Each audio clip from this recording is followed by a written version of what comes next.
तो उन 3 करोड़ युवाओं की बात करेंगे जो हर साल रोजगार हासिल करने के लिए एसएससी, रेलवे और बैंकिंग की प्रारंभिक परीक्षाएं देते हैं। यानी आज सबसे पहले उन युवाओं की बात करेंगे जो सरकारी नौकरी का सपना देखते हुए बड़े होते हैं। उन सब परिवारों की बात करेंगे जो ये सोचते हैं कि उन परिवारों में जो युवा हैं, जो छात्र हैं, एक ना एक दिन उन्हें सरकारी नौकरी मिलेगी। सरकार ने अब इन तीनों विभागों के लिए अलग अलग परीक्षाओं के सिस्टम को समाप्त कर दिया है। आज से सब कुछ बदल जाएगा और अब इन परीक्षाओं की जगह एक कॉमन एलिजिबिलिटी टेस्ट कराने का फैसला किया है, जिसे आप कहेंगे सीईटी। किसी भी व्यक्ति के जीवन में रोजगार बहुत महत्वपूर्ण होता है और भारत के करोड़ों युवा इसी सपने के साथ बड़े होते हैं कि एक ना एक दिन वो बड़ी सरकारी नौकरी हासिल करेंगे। लेकिन आज के बाद से सरकारी नौकरी पाने का रास्ता पूरी तरह से बदल जाएगा और ये पहले से आसान भी हो जाएगा। इसलिए आज हम सबसे पहले इन्हीं सरकारी नौकरियों की बात करेंगे। और अगर आपके घर में कोई युवा है जो इन नौकरियों के लिए अप्लाई कर रहा है या तैयारी कर रहा है, तो आप इस खबर को ध्यान से सुनिएगा। हो सके तो जो इसके जो पॉइंट्स हैं उन्हें आप नोट भी कर सकते हैं। अब भारत के करोड़ों युवाओं को बैंकिंग, रेलवे और स्टाफ सिलेक्शन कमीशन यानी एसएससी की मुख्य परीक्षाओं में बैठने के लिए अलग अलग प्रारंभिक परीक्षाएं नहीं देनी होंगी। इससे पहले इन विभागों के लिए 3 चरण में परीक्षाएं होती थी। सबसे पहले प्रारंभिक परीक्षा होती थी, इसके बाद मुख्य परीक्षा होती थी और आखिर में इंटरव्यू होता था, जिसके जरिए किसी भी उम्मीदवार का चयन किया जाता था। लेकिन अब नई व्यवस्था के तहत इन अलग अलग सरकारी विभागों के लिए अलग अलग परीक्षाएं आपको नहीं देनी होंगी, बल्कि इन तीनों के लिए एक कॉमन एलिजिबिलिटी टेस्ट यानी सीईटी का आयोजन होगा। पहले हर प्रारंभिक परीक्षा के लिए अलग आवेदन पत्र और अलग परीक्षा केंद्र हुआ करते थे, जिससे आपको बड़ी परेशानी होती थी। लेकिन अब ऐसा नहीं होगा। अब एक ही परीक्षा केंद्र और एक ही आवेदन पत्र से आपका काम चल जाएगा। केंद्र सरकार की कैबिनेट ने पहले के उलझे हुए सिस्टम को अब समाप्त कर दिया है और कैबिनेट की बैठक में कॉमन एलिजिबिलिटी टेस्ट कराने के लिए एक नेशनल रिक्रूटमेंट एजेंसी यानी एनआरए के गठन को आज मंजूरी दे दी गई है। अब ये एजेंसी ये सारे परीक्षाओं का आयोजन करेगी। देश में फिलहाल 20 भर्ती एजेंसियां हैं, यानी 20 एजेंसियां हैं जो सरकारी नौकरियों में भर्ती करती हैं। अलग अलग सरकारी नौकरियों के लिए अलग अलग परीक्षाएं यही 20 एजेंसी आयोजित करवाती हैं और आप हर बार इन अलग अलग एजेंसियों में हर बार अलग आवेदन करते हैं, हर बार अलग परीक्षा होती है, हर बार अलग परीक्षा केंद्र होता है।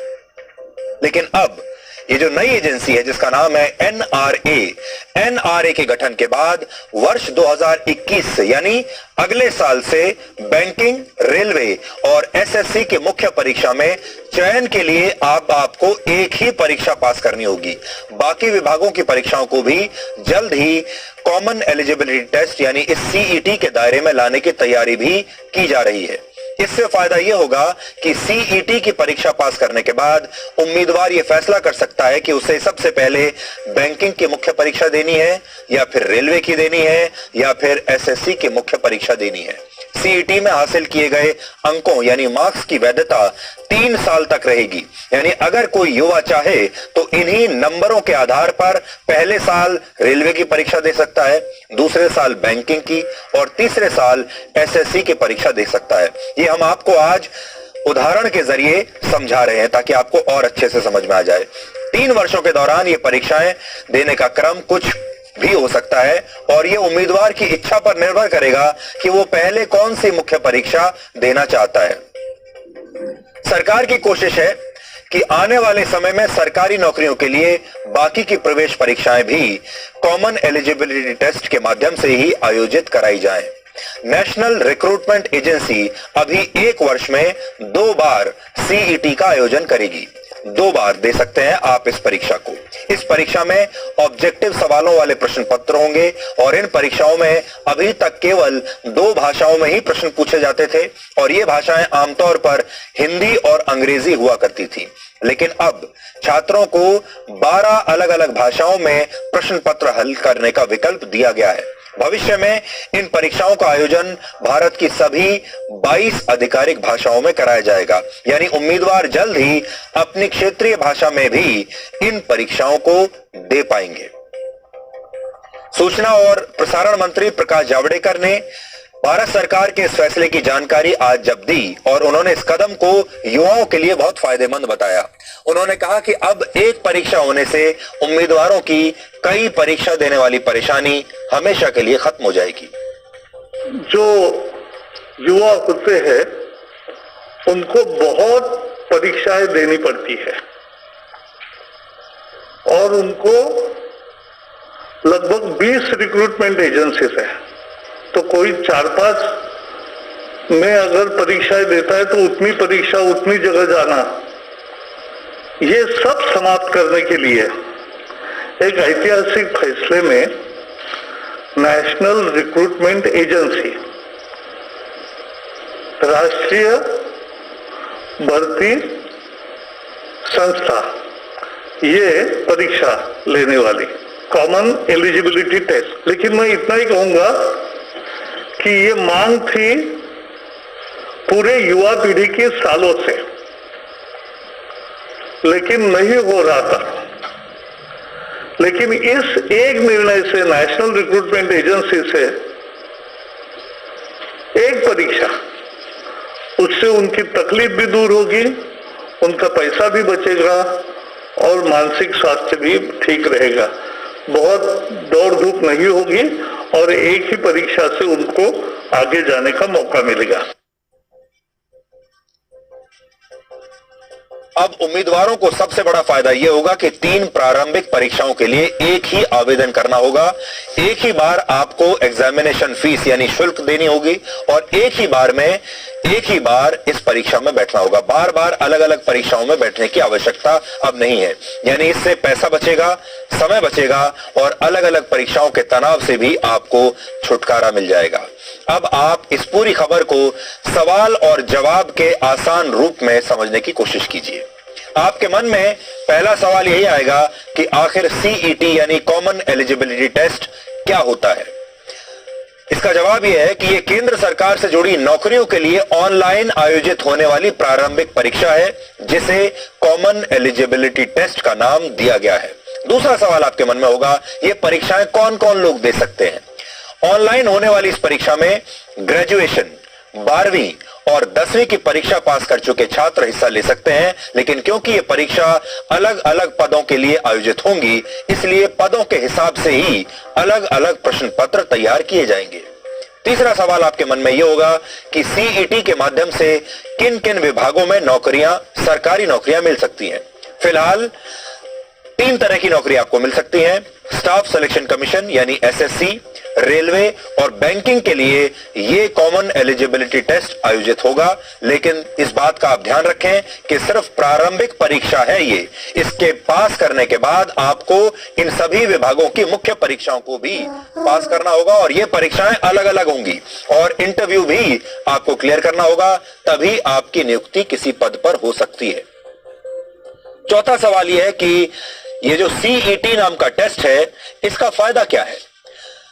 तो जवाब है, अलग अलग भर्तियों के लिए एक ही परीक्षा होने से उम्मीदवारों के पैसे बचेंगे, क्योंकि इससे पहले आप हर बार अलग फॉर्म भरते थे, आवेदन हर बार अलग करते थे, अलग फीस भरते थे। आप पहले अलग अलग परीक्षाओं के लिए अलग अलग फॉर्म्स, अलग अलग एग्जाम फीस और अलग अलग परीक्षा केंद्रों तक पहुंचने के लिए उम्मीदवारों को काफी पैसा खर्च करना पड़ता था, क्योंकि आप ट्रेवल करते थे, दूर जाते थे ये इम्तिहान देने के लिए। लेकिन अब उम्मीदवारों का पैसा, समय और ऊर्जा तीनों की बचत होगी। सरकार को भी अलग अलग परीक्षाएं आयोजित नहीं करनी पड़ेंगी और इससे सरकार के खर्चे में भी कमी आएगी। कॉमन एलिजिबिलिटी टेस्ट होने से उम्मीदवारों की भर्ती की जो प्रक्रिया है, जिसे बहुत लंबा माना जाता है, वो भी अब छोटी हो जाएगी। यानी मुख्य परीक्षा में बैठने के लिए नतीजों का लंबा इंतजार अब नहीं करना पड़ेगा। ये परीक्षाएं कई भाषाओं में होंगी, जिससे देश के हर कोने में बैठे उम्मीदवार को चयन में बराबरी का मौका मिलेगा। अभी इन विभागों में भर्ती के लिए 18 महीने से ज्यादा का समय लग जाता था। अगला फायदा यह होगा कि इस परीक्षा में मिले स्कोर को अगले 3 साल तक इस्तेमाल किया जा सकता है। यानी आप जो ये परीक्षा देंगे इसमें जो आपके मार्क्स आएंगे, जो नंबर आएंगे, वो अगले 3 वर्षों तक वैध रहेंगे। उम्र की अधिकतम सीमा तक पहुंचने से पहले उम्मीदवार इस परीक्षा को जितनी बार चाहे उतनी बार दे सकता है और आप अपने स्कोर को इंप्रूव भी कर सकते हैं। इस स्कोर को केंद्र सरकार, राज्य सरकार, केंद्र शासित प्रदेशों और पब्लिक सेक्टर की कंपनियों के साथ भी शेयर किया जा सकेगा, यानी इसके आधार पर आपको वहां पर भी नौकरियां मिल सकती हैं। और एक समय ऐसा भी आएगा जब आप अपने इस स्कोर को प्राइवेट सेक्टर में भी नौकरियों के लिए इस्तेमाल कर पाएंगे। अगर आप किसी प्राइवेट कंपनी में नौकरी के लिए जाते हैं, वहां पर भी आप बता पाएंगे कि आपने सीईटी का एग्जाम क्लियर किया है और इस एग्जाम में आपके इतने नंबर आए थे। इससे महिला उम्मीदवारों को भी बहुत फायदा होगा, क्योंकि उन्हें परीक्षा केंद्रों तक जाने के लिए अब लंबी यात्राएं नहीं करनी पड़ेंगी, क्योंकि कई बार महिलाओं को, छात्राओं को काफी परेशानी होती है। इससे परीक्षा में हिस्सा लेने वाले उम्मीदवारों की संख्या भी 5% तक घट सकती है और ट्रेन और बसों के जरिए परीक्षा केंद्र पर जाने वाले छात्रों की परेशानी कम होगी। इससे जुड़ी तस्वीरें आपने कई बार देखी होंगी, जब ट्रेन में इतनी भीड़ भाड़ के बीच ये छात्र परीक्षाएं देने के लिए जाते थे, हजारों और लाखों की संख्या में। अगला सवाल आपके मन में यह होगा कि ये परीक्षाएं आयोजित कहां पर होंगी। इसके लिए सरकार ने 1000 परीक्षा केंद्र बनाए हैं। हर जिले में एक परीक्षा केंद्र जरूर होगा और इसके अलावा सरकार ने उन 117 जिलों को भी इसके लिए चुना है जिन्हें सरकार युवाओं को रोजगार देने के उद्देश्य से खास तौर पर विकसित करना चाहती है। यानी भारत के हर जिले में एक परीक्षा केंद्र जरूर होगा। सीईटी की परीक्षा इन जिलों के परीक्षा केंद्रों पर आयोजित होंगी और ये पूरी तरह से कंप्यूटराइज्ड होंगी, यानी इसमें धांधली की कोई गुंजाइश नहीं है, भ्रष्टाचार की कोई गुंजाइश नहीं है। अभी तक ये परीक्षाएं सिर्फ बड़े जिलों में आयोजित हुआ करती थी और अब देश के छोटे जिलों के युवा भी इनमें हिस्सा ले पाएंगे और उनकी ये परीक्षाएं उनके अपने जिले में ही होंगी। और आखिरी सवाल ये आपके मन में ये भी हो सकता है, इन परीक्षाओं का करिकुलम यानी पाठ्यक्रम क्या होगा? तो इसका जवाब यह है कि सीईटी के लिए एक ही पाठ्यक्रम होगा, लेकिन अलग अलग पदों के हिसाब से उम्मीदवारों से पूछे जाने वाले सवालों का स्तर भी अलग अलग होगा। जितनी बड़ी नौकरी होगी स्तर उतना ही ऊंचा होगा, जितनी नौकरी नीचे होगी स्तर उतना ही आसान होगा। यानी 10वीं पास करने के बाद सीईटी देने वाले उम्मीदवारों से ग्रेजुएशन कर चुके उम्मीदवार के मुकाबले आसान सवाल पूछे जाएंगे। एसएससी, बैंकिंग और रेलवे की प्रारंभिक परीक्षाओं में हर वर्ष 2.5 से 3 करोड़ उम्मीदवार हिस्सा लेते हैं और इनसे देश के करोड़ों परिवारों का भविष्य प्रभावित होता है।